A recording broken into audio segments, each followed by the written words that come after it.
This is a Spree original series where we discuss how to get the best night's rest based on scientific solutions. And today I am joined here with Stefan Hamelik, who is the co-founder and inventor of Sensate, this revolutionary device that, yes, helps with sleep, but also stress management, nervous system regulation, anxiety, and a bunch of other things. And these are all actually surprisingly closely linked. So thanks to Stefan, he's going to help guide us through these findings and what we can take away from them and how we can get a better night's rest. So welcome, Stefan. Thank you for being here.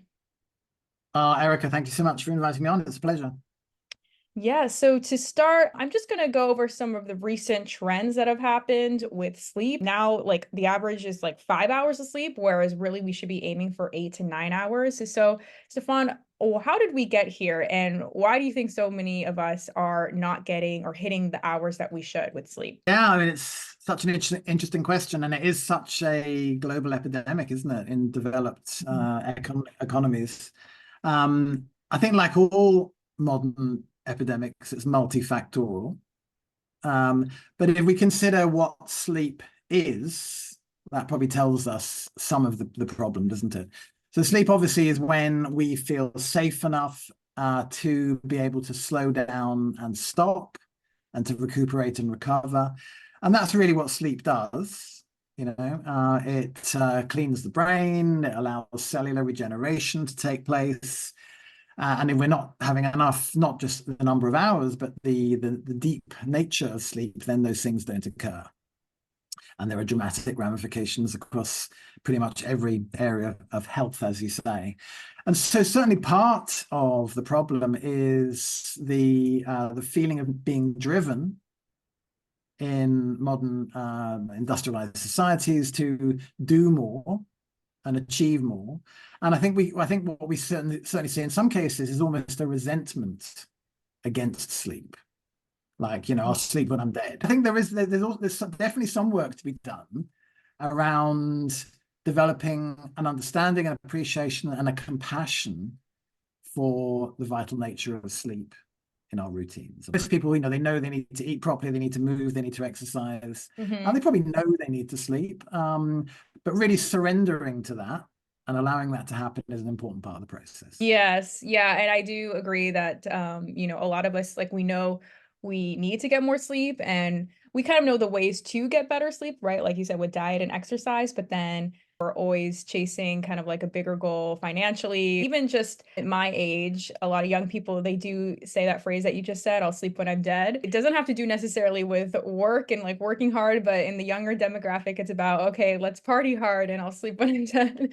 So it's used in different ways, I guess, depending on the age group you're talking to. It's one of those things where it sucks because you know what's best for you, but then, you have that societal pressure to want to perform better, achieve more, and, get something more. So it does kind of prevent the mind from really being at rest and like wanting to take that rest. Now I kind of want to get into the health risks of sleep deprivation and some research findings that I found, and hopefully you can expand on them too.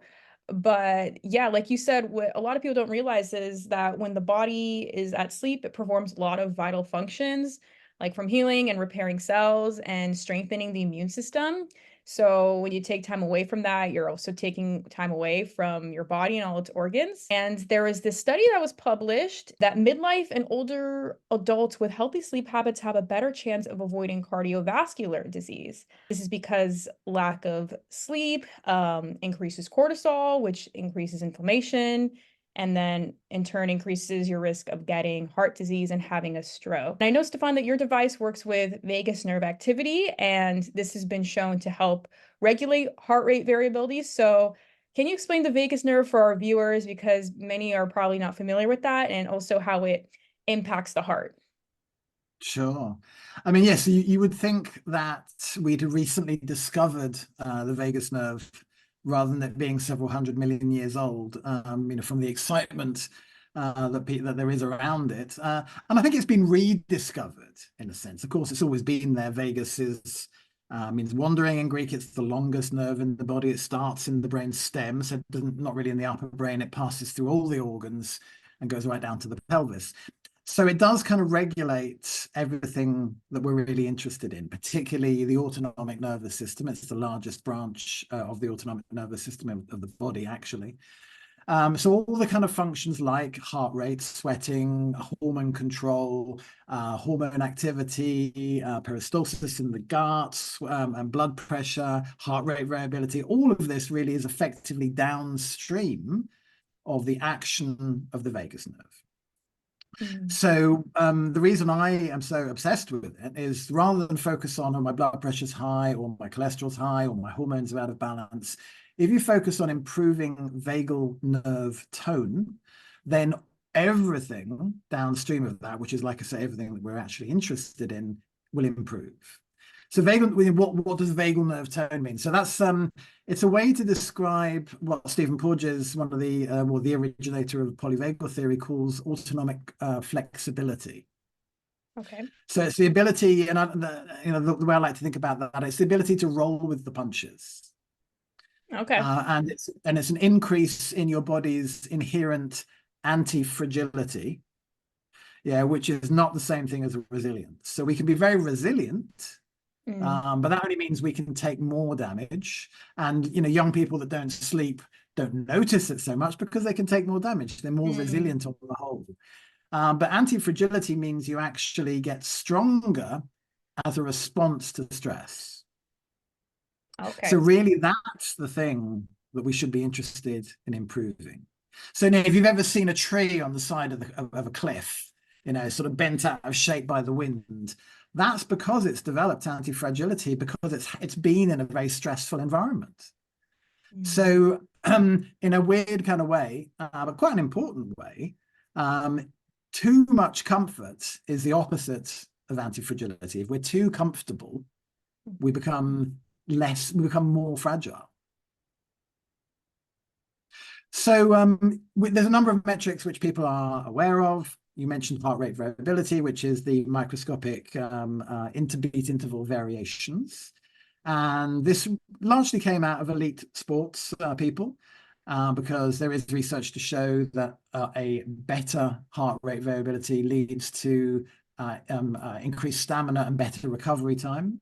Mhm. It's not so clear that that applies to a non-elite athlete population. But it's not, but it's not about, it's obviously a good metric to improve. The only problem with it is that it's very complex and it's very easy to misunderstand. And it's also quite a long-term metric.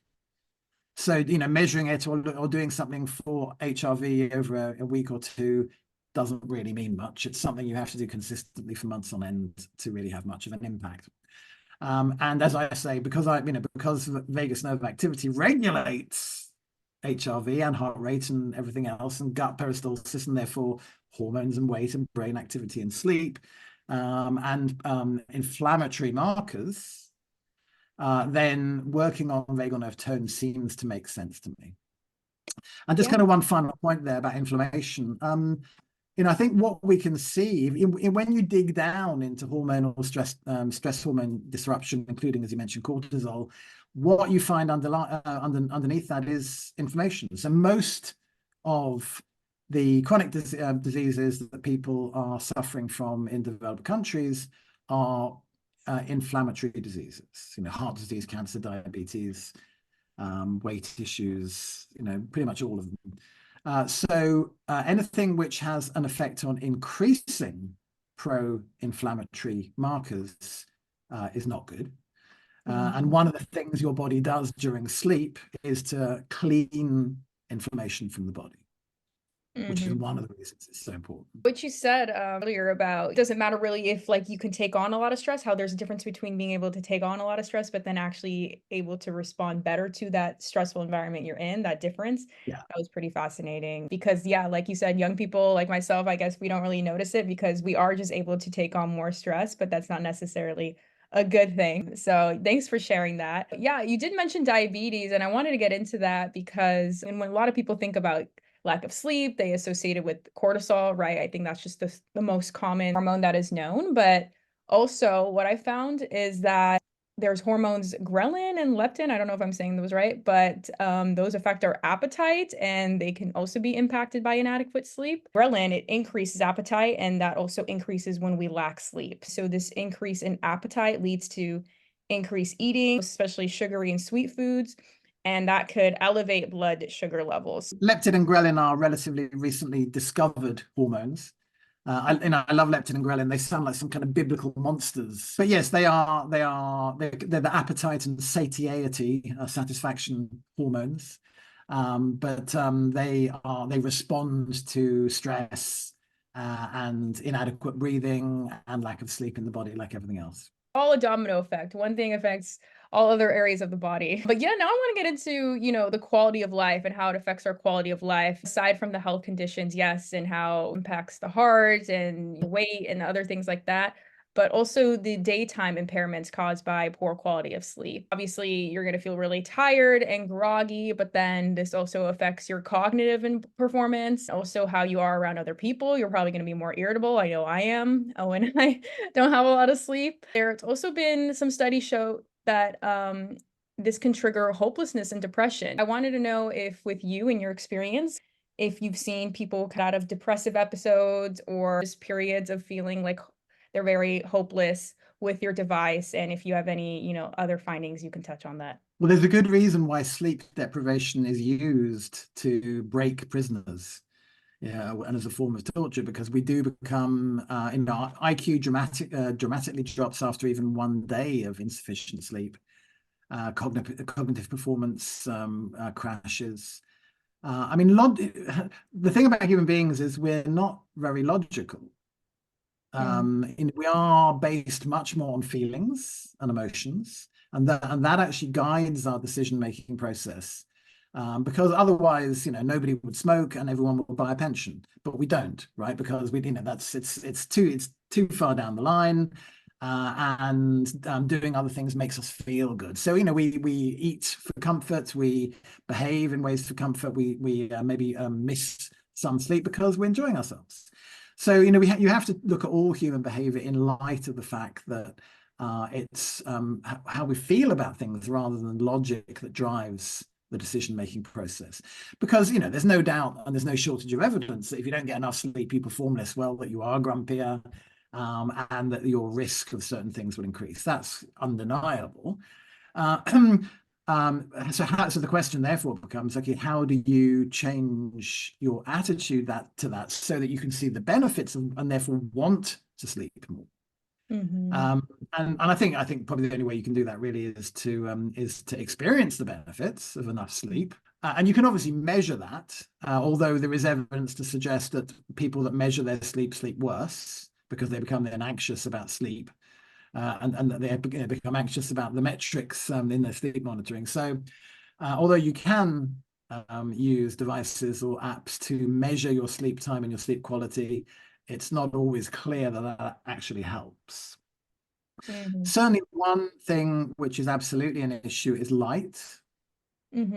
So, until fairly recently, all light was red. The sun or candles or torches or even old-fashioned light bulbs are basically red light. Now we're kind of pretty much swamped by blue light. And our ophthalmic systems haven't evolved to cope with or understand this. So particularly, bright light overhead at night is very confusing for the brain. It really doesn't know what's going on. So then sources of blue light are LEDs and of course screens, computers and phones. So ideally, there's no getting away from the recommendation that you wouldn't have screen exposure a couple of hours before bedtime, and that you would try not to use LEDs, and that you would try not to have lights too bright at night. There are some studies, like there was a study published in 2015 that found that 15% of people surveyed had trouble falling asleep with the TV on, and nearly 20% felt tired when waking up, yet so many people do it. And it has been shown that the flickering TV screen can lengthen sleep onset and reduce REM sleep. As a result, you can miss out on some of the essential restorative work that your body does during REM sleep. I don't have a TV in my room, but yeah, I used to definitely like watch videos and stuff on my phone, which is essentially the same thing as like TV watching. And yeah, then that would kind of send a signal to my brain to still be awake and not really be in a restful state. This can be a hard habit to break, but really you shouldn't have a TV in the bedroom, and you should plug your phone in another room to charge at night. On the topic of solutions that aren't very helpful when trying to get sleep is yes, the blue light, but also a lot of people take medication like benzos.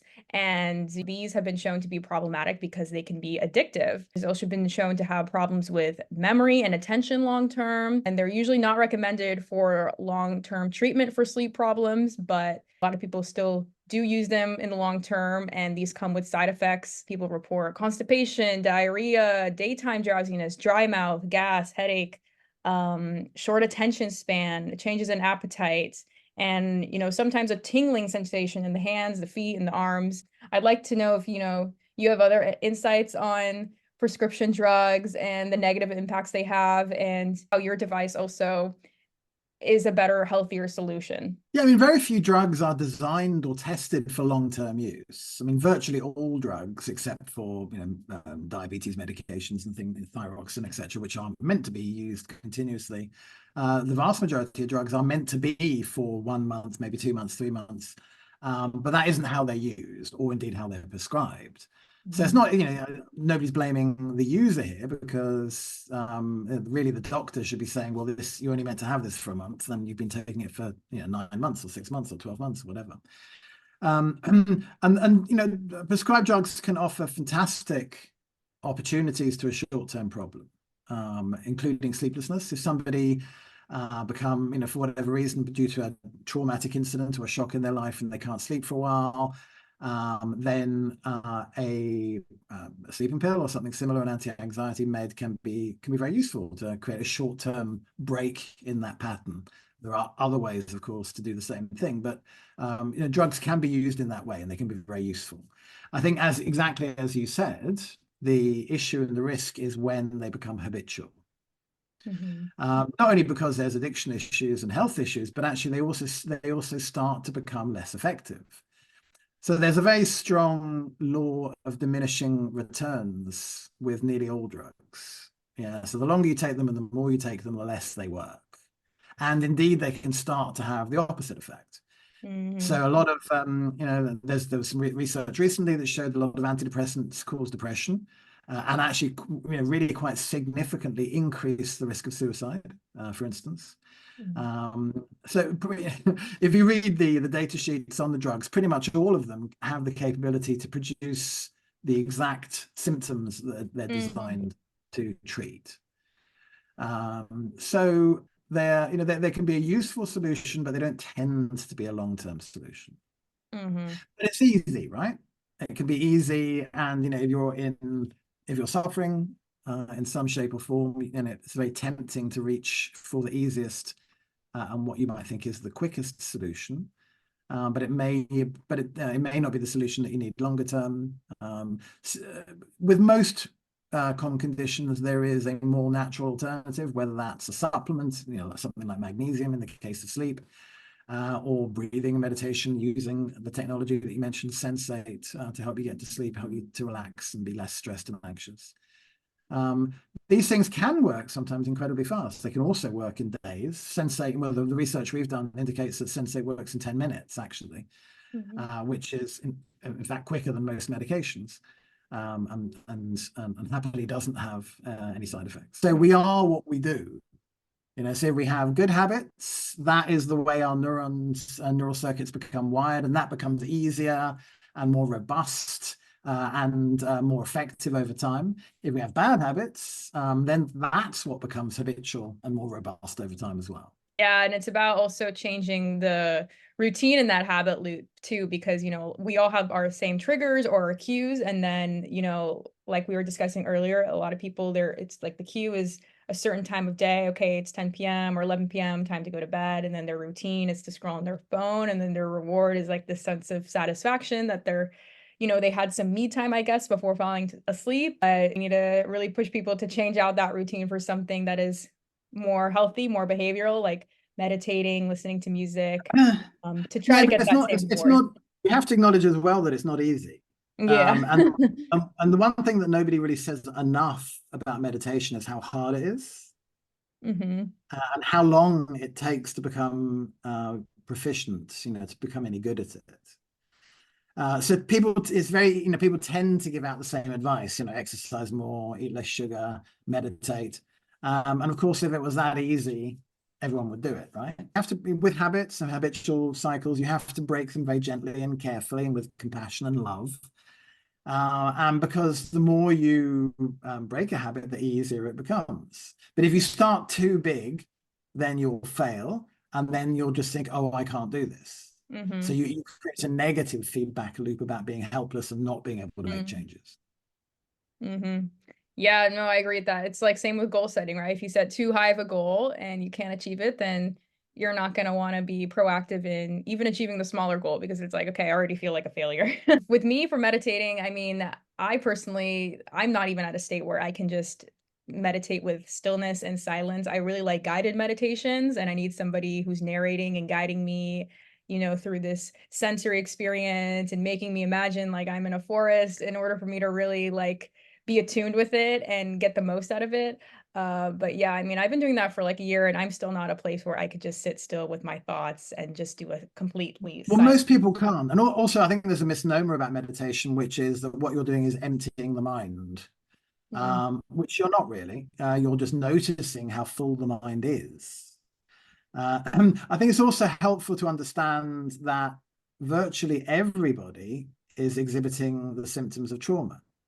mhm, If trauma passes down through 7 generations on the female side, I'm sure it does on the male side as well, but the research shows 7 generations on the female side, then you wouldn't be able to find a population on the planet who hasn't experienced trauma sometime in the last 7 generations. So using tools like the Sensate device obviously is what it does, and guided meditations, sounds, nature sounds in particular, can be really helpful. says that music around 60 beats per minute, which is the same as a relaxed heart, can entrain the rest and digest part of your nervous system, which is the parasympathetic nervous part of the nervous system, and leading to a slower, more relaxed heart rate. So choice of music is important too. I also read one of your blog posts about embracing kind of like the fact that maybe you're not able to get enough sleep and choosing to have a positive mindset about that, because constantly being hard on yourself for not being able to achieve whether it's a meditation type of goal or certain hours of sleep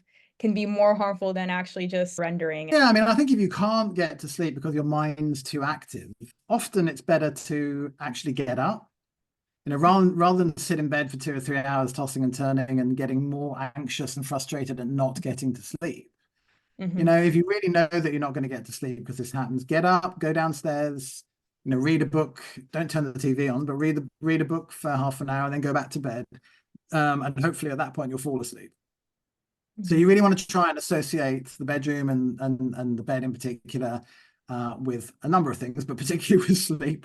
That's why I don't really, because if you wake up, it's too tempting to turn the telly on, Hmm. or to look at your phone. If you do wake up and you get up, try and avoid bright lights because you don't want to activate, the part of the brain that's expecting light. Because if the brain sees a lot of bright light, it thinks it's morning, right? Hmm. So it starts flooding, wake up chemicals into the body and making you active, which it really obviously isn't what you want. Having a routine before bed is really helpful. So again, if you can avoid screens, but then have a bath rather than a shower. Yeah, sort of warm bath with maybe essential oils in it, and have a routine that you do every night before bed. Get into bed. Reading in bed is fine. Most people fall asleep when they read, so reading in bed can be very helpful. And just try and have as much regularity. Sleep and eating, the body likes regularity. It doesn't like unpredictability with those things. So going to, and this is hard, right? Particularly the younger you are, but trying to go to bed at roughly the same time and Mhm. getting up at the same time, irrespective of how much sleep you've had, is a really good idea. So don't try and catch up on your sleep Mm. by sleeping longer on the weekends or sleeping longer on a day when you can. Always get up at the same time, and try and make it early, because also it's the number of hours, but it's also when those hours are. Mm. We have biorhythms which are hundreds of millions of years old, right? You can't fight that. Your brain expects to see light at certain times of day, sunlight and moonlight at different types of day. So also sleep patterns will change seasonally and also depending on where you live in the globe. But sleep, you should be asleep by 12. So Mm. sleep after 12 is significantly, you get to sleep after 12. Every hour after 12, it becomes less and less nurturing, less and less recuperative. So Mm. ideally, you'll be asleep by 12 at the latest, which means, you really want to be eating dinner by 6 or 7 at the latest because you don't want to go to bed a couple of hours after you've eaten.